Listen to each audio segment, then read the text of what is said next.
What's up, YouTube? Blaze here, and I'm back with another reaction video. Okay, so for today's video, when I reacted to Martin Sinopants's video series of From the Depths, someone in my comments suggested that I check out his videos for the game Kerbal Scuffed program, which is basically sort of like a NASA simulator back all the way from 2015. And so, because I listen to my commenters,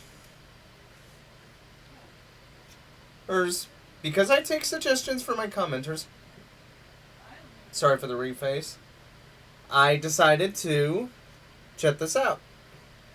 Okay, so today's video is going to be part 1, tomorrow's video is going to be part 2, and Monday and Tuesday of next week are going to be parts 3 and 4, because I had no idea until I saw it on another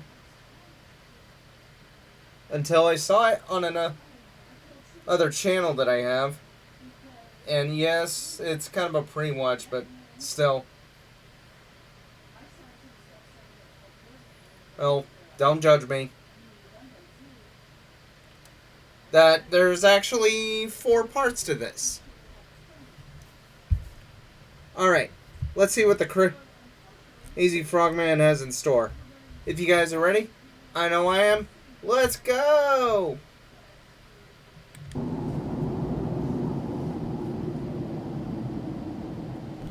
Hello again, Jeb here. Today, we'll be playing the greatest space disaster simulator to ever hit virtual store shelves. A game dedicated to constructing your own grand scientific endeavors, like how many Kerbals makes up an adequate crush space for this lander. A game that requires full activation of your frontal lobe. A game where ethics, morality, and the safety of your subjects take a backseat to science, exploration, and getting that bread. And a game where the inevitable catastrophic failure is often better than the mission itself. You may think that NASA has had some pretty terrible disasters over the years, but they have nothing on the Bean space program's preliminary rocket testing. This little guy made some poor decisions with the last remaining fuel, and has just been sitting here on his space chair, all alone, orbiting the sun. And he's been here for the last 78 years. Poor wow. guy. You might be wondering where I am right now. That's gonna suck. Well, I'm not on Kerbal. I'm also not on the moon.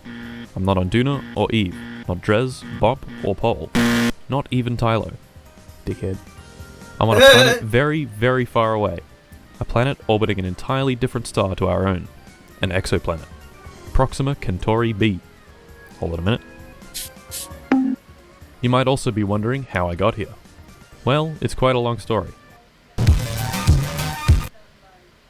We've got rockets, massive catastrophic explosions, intense nuclear radiation, antimatter containment, orb.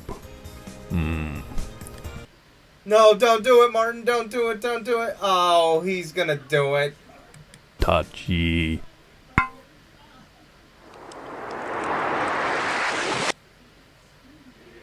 Damn it, Martin.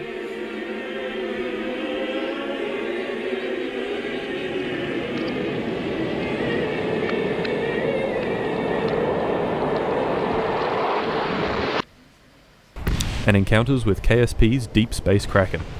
So buckle up, fuckos, cause today we're going to the stars. But before we begin, some rules. As you probably know, KSP only has this star, and no real means of getting to any others, which means we'll need to add some mods. I'd like to demonstrate to both my PC and myself the concept of no pain, no gain. So today we're jamming as many mods as physically possible into the game. How many, you may be asking? Well, this many. Lots if you're a new player, but really not that many if you're a true blue KSP gamer. As a side note, I tried desperately to get Realism Overhaul and Real Solar System to work properly with some form of progression to the warp drive, which is the only propulsion system that is actually fun to use for going interstellar distances.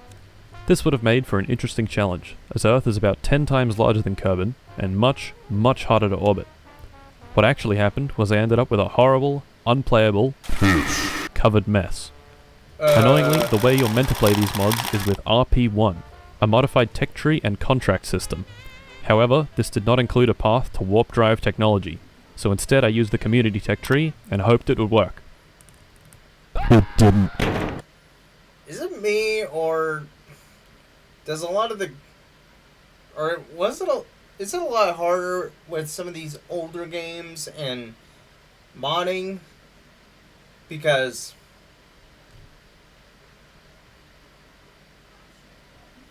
As you'd have to be seriously dedicated and very knowledgeable in order to do this stuff. I mean, this makes what Badger did for his Killing Floor video. Oh, when he was modding the Stalker and Siren enemies. These look relatively easy compared to what Martin was doing here. I streamed this horrible, several-hour-long suffering marathon, which ended in me restarting a save once after effectively being soft-locked from the game, and a second time after being cucked by several engine failures on my first try at an orbital flight. Ouch. Right, we gotta light it immediately. Oh no! It's alright. It's alright, we got a gimbal. Oh my god, no. Are you kidding me? I remember why I don't like this shoot. Because it's just a drogue shoot. It's not an actual parachute. Oh my god. Oh no.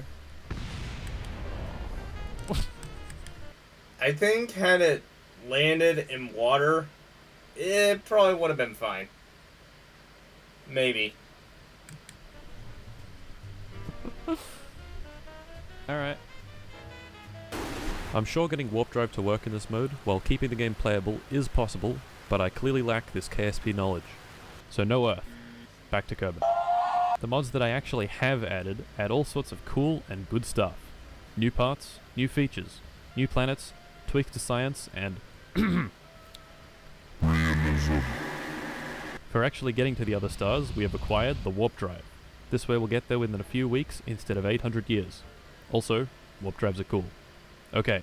Yeah, can't deny that. Let us begin.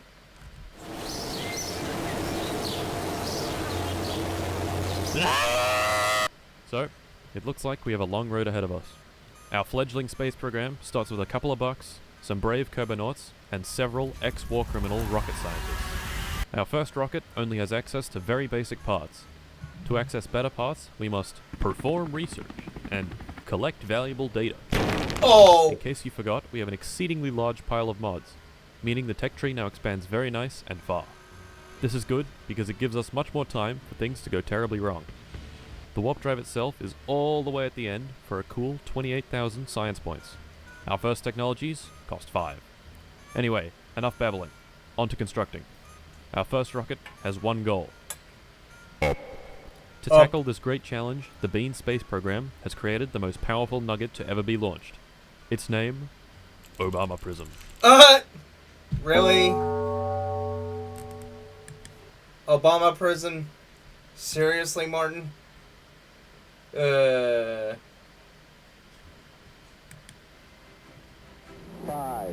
4, 3, 2.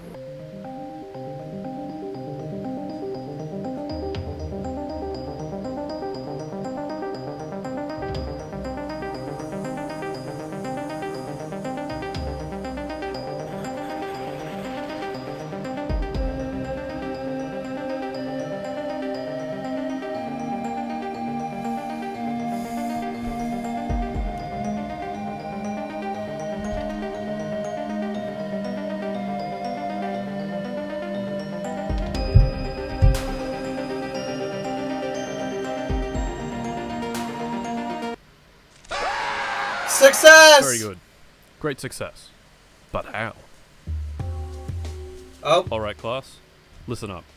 Today, we're talking Science about time. solid rocket boosters. Our great and powerful vehicle, Obama Prism, uses a weird little solid rocket booster to propel itself upwards. But what is a solid rocket booster? Well, a solid rocket booster is a booster that uses a solid fuel. I know. I wouldn't have figured that one out either. The solid fuel is made up of an oxidizing agent and a fuel. Think of it like a high-powered explosive that explodes gently. When it's lit, the rocket burns this fuel and creates a very hot gas. Now Kevin, please remind the class about Newton's third law. Every action... Okay Kevin, I'm gonna need you to be quiet. I did not ask. Anyway, Newton at one point was like, every action has an equal and opposite reaction. Wow, that was a dick move. Basically, push on something, and the thing pushes back. This principle is how literally everything moves. Your car pushes the ground, which pushes back on the car. An airplane pushes the air pushes the plane. Simple. So, when the hot gas shoots out one end, what happens to the rocket? It goes forward. Shut up, Kevin! It goes forward in the opposite direction of the gas, thus creating thrust. So, when we smash that spacebar, the rocket goes up. Incredible. Class dismissed. Okay, time for launch 2. So, we've done our first launch, got our first bit of science, and completed our first contract. Very good. Next step is to leave the atmosphere of Kerbal and hopefully make it back in one piece. To do this, we'll need to create the most powerful rocket ever built. Obama Prism 2. It's a very complex and intricately engineered rocket. We get Obama Prism 1, then attach 4 more boosters to it. Engineer. The boosters have no decouplers between them, so to get them to separate, we'll use the next booster to explode the spent booster. You'll see what I mean. Let's launch. On our second great journey, we are once again launching our best and bravest pilot, Jeb. He's been around since the very beginning, along with Bill and Bob. A true staple of the KSP universe. Jeb is the first Kerbal any aspiring program manager launches. He's also the bravest the entire program has to offer, smiling in the face of even the greatest catastrophe, and he's dead. Aww. R.I.P. Jeb.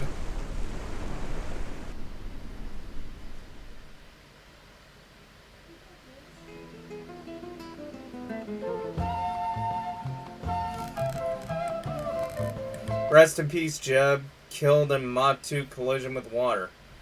Ah. R.I.P. Jeb.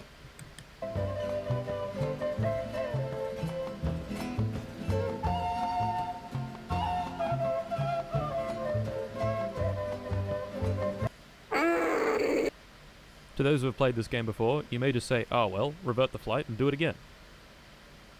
How? That's right, the game is set to hard, which means no reverting to mission assembly, no quick saving, and no crew respawning. So Jeb is actually dead. Forever. But why is Jeb dead?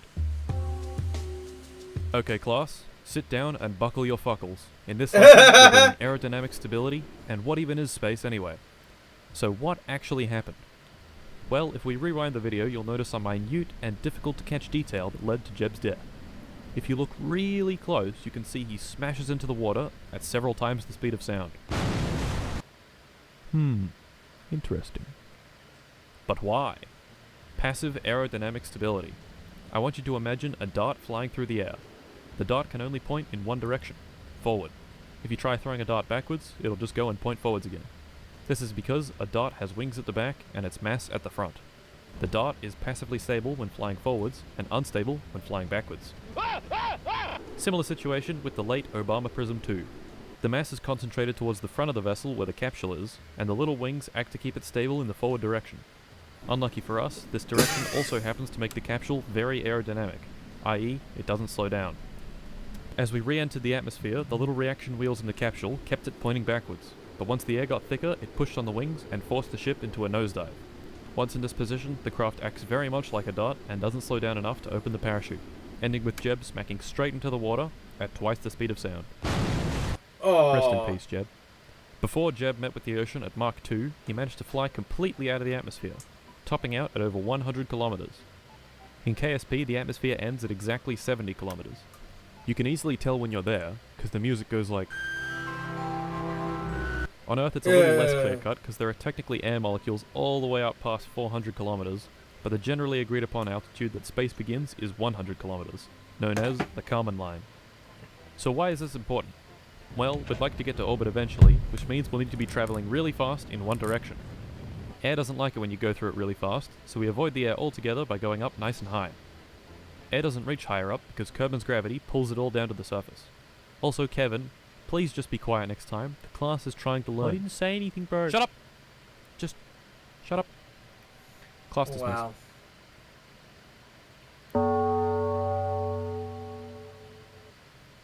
Second launch down. Less successful than the first, but we still made money. Jeb may be dead, but we got that bread. Next up, we're actually going to invest our research into better parts to avoid our previous mistakes.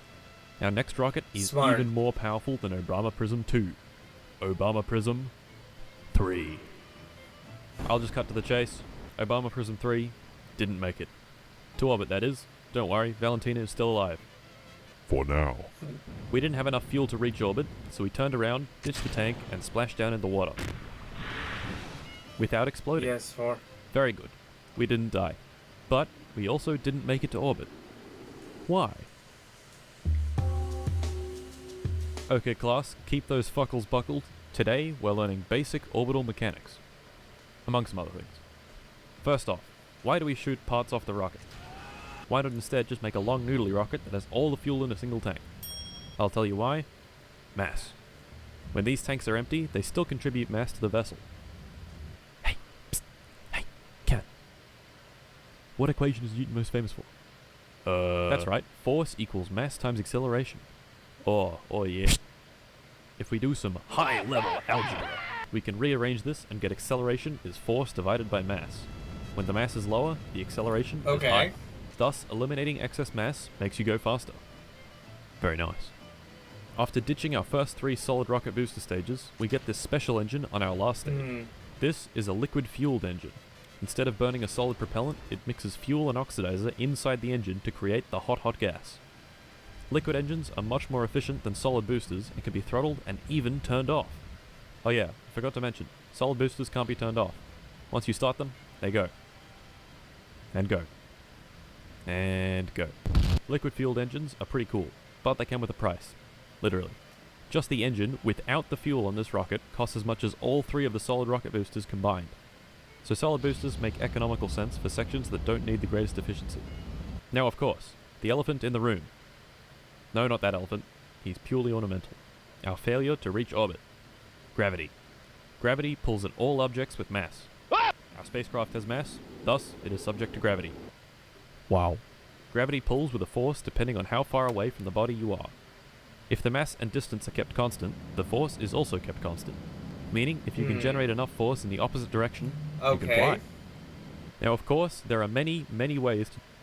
Dude, really? You're just gonna fucking stand there? Come on, dude, get out of here, bro. As I was saying, there are many ways to generate force. Wing. Okay, goes without saying, but do not rub an African elephant the wrong way.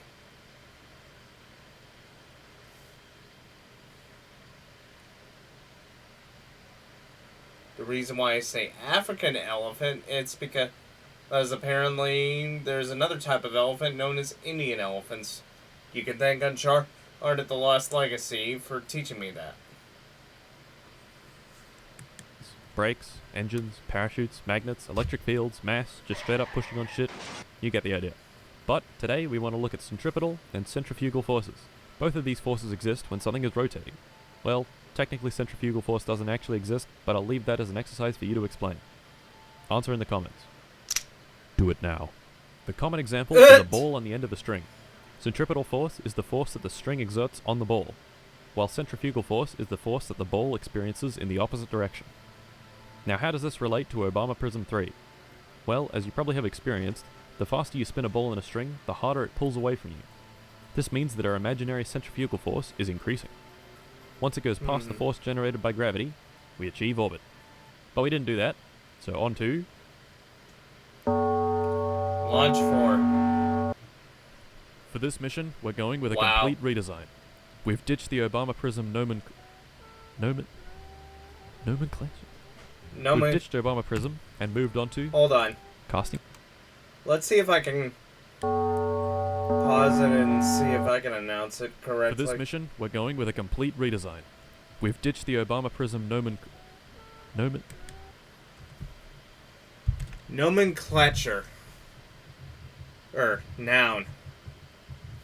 The diversing or choosing of names for things, especially in science or other discipline.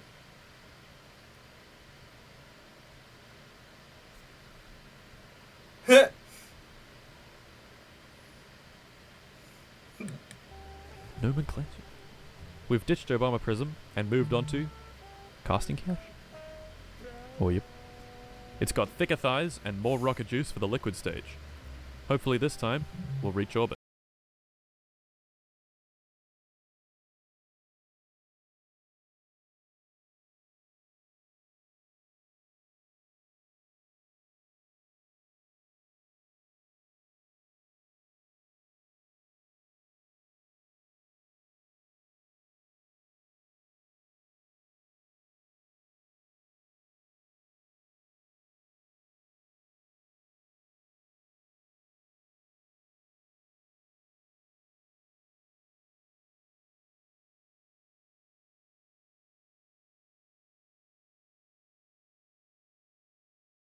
Look at that, an actual orbit. We've done it, lads. We'll be at Proxima Centauri in no time. Success! But we're just about out of fuel, so we'll deorbit.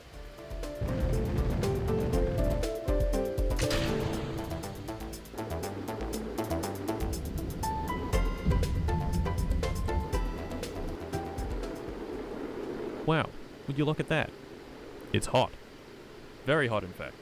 So hot that it's learning time.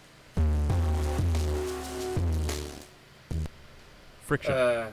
Friction is all around us. Have you ever walked? Friction. Moved in a car and then stopped moving in a car? Friction. Rubbed two metal plates together so Okay. hard they form a robust friction weld? Friction. That last one is important. It demonstrates how friction generates lots of heat. So tell me, Kevin, why is there a giant plasma flare around casting couch? Friction?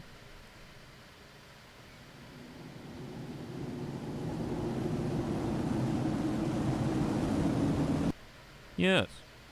In case you didn't realize, our craft is moving really, really fast. Over 2,000 meters per second, in fact, which translates to roughly 32,927 Big Macs stacked vertically every single second. Pretty quick. As you can imagine, this means we have lots of kinetic energy. If you've ever ridden a bike with disc brakes, you'd know that using the brakes converts your speed into heat within the brakes. Ah, fuck! Exact same principle here, just with much more speed. Isn't that like a similar... Doesn't the same principle apply to car brakes? Let me know if this is true in the comments, because I almost get the feeling car brakes work in a similar way, just at a higher friction. The amount of kinetic energy something has is related to the square of the velocity. This sounds kinda complicated, but it just means that when you double your speed, you quadruple your energy. So casting couch has a huge amount of energy. Hence, when it slows down, giant plasma flare. Nice.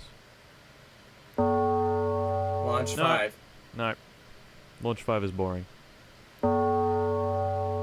He really just skipped it all In the Launch way 5, to we 6. did a quick shoot past the moon. We got some decent science, but it was boring. Now we're on Launch 6. The goal of Launch 6 is simple. Land on the moon, and come back. For this job, we have yet again created the most powerful rocket ever built. Obama Prism 4. This rocket uses two SRBs mounted to a large inner stage. The upper stage has a special liquid engine and a lot of fuel for it to drink. Let's launch. Alright, let's go.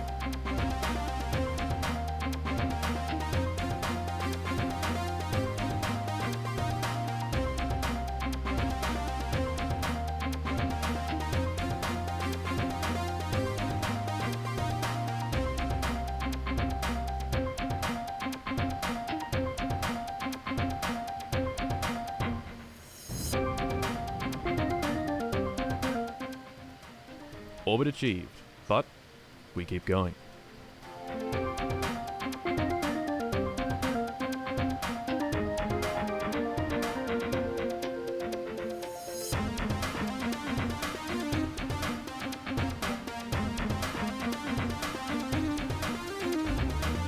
Wow.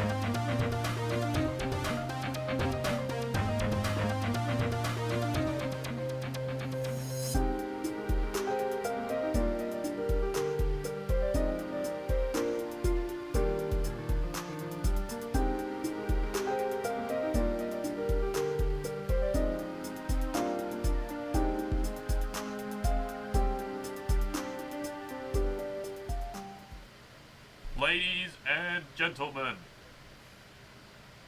we've done it. Success! Valentina hops out the pod and plants our first extraterrestrial flag. What do we say in this great and profound moment?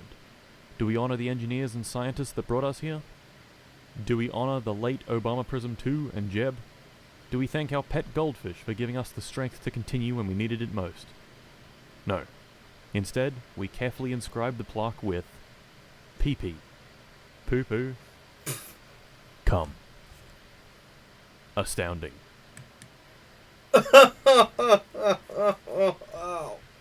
Of course, leave it to Martin to come up with some Leave it to Martin to come up with one of the worst cringe, crude jokes in existence.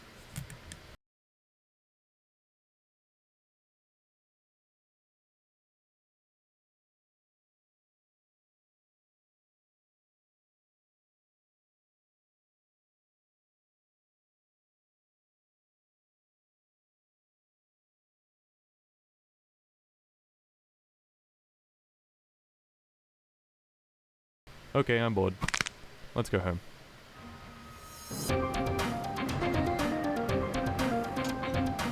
Badly.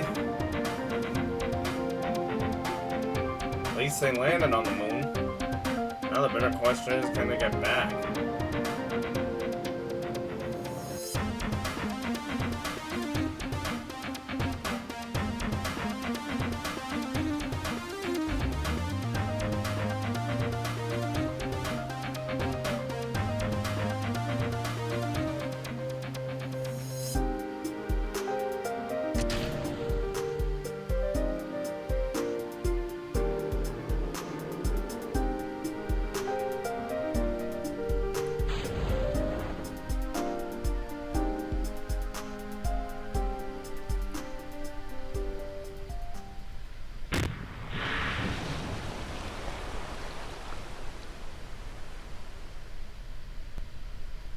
And there we have it. We went to the moon and didn't die. But Success! Nope, that's enough. I would do the next lesson, but it looks like we're out of time. And more importantly, I'm getting a little sick of it. So it looks like we'll have to wait for next episode. That's right, there will be another episode. But you might need to wait. In the meantime, subscribe to my channel. Now. All of the career gameplay in this video is taken from YouTube live streams I've been doing. This video only covered what happened in my first stream. As of recording, I've actually done 4, but to be perfectly honest, they're basically the same as the first one. If you desperately need to watch them, they can all be found in the KSP streams section on the Discord. The next streams I do will involve other planets and going to them, so stay posted for that. I'll also be doing KSP weapons development streams, where you can send in your crafts and I'll have them fight each other. If this sounds interesting to you, join the Discord. I'll make a KSP craft channel that you can stick them in. Just remember to read the craft submission guidelines before submitting it. Please. If this doesn't sound interesting to you, join the Discord anyway. So that does it. KSP. The best space game. Join my Discord, watch my piss-covered streams, and contribute to the downfall of civilized society as we know it. Wow.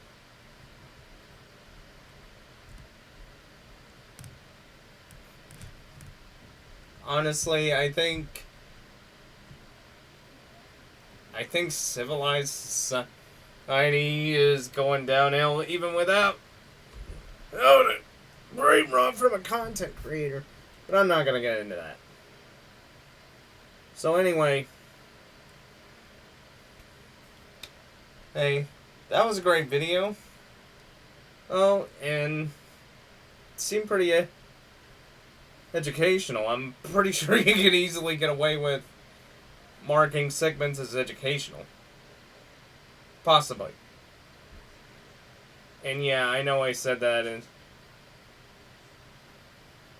when I reacted to From the Depths videos last week, but, well, yeah. Anyways, that's it for me. If you liked today's video, please leave a like, drop a comment down below. Also, please feel free to hit the subscribe button and hit the bell icon to get notified on when I post new videos. Be sure you're subscribed so you can get notified on when I make a reaction video to part 2 of Martin's KSP videos. So, until next time, see ya.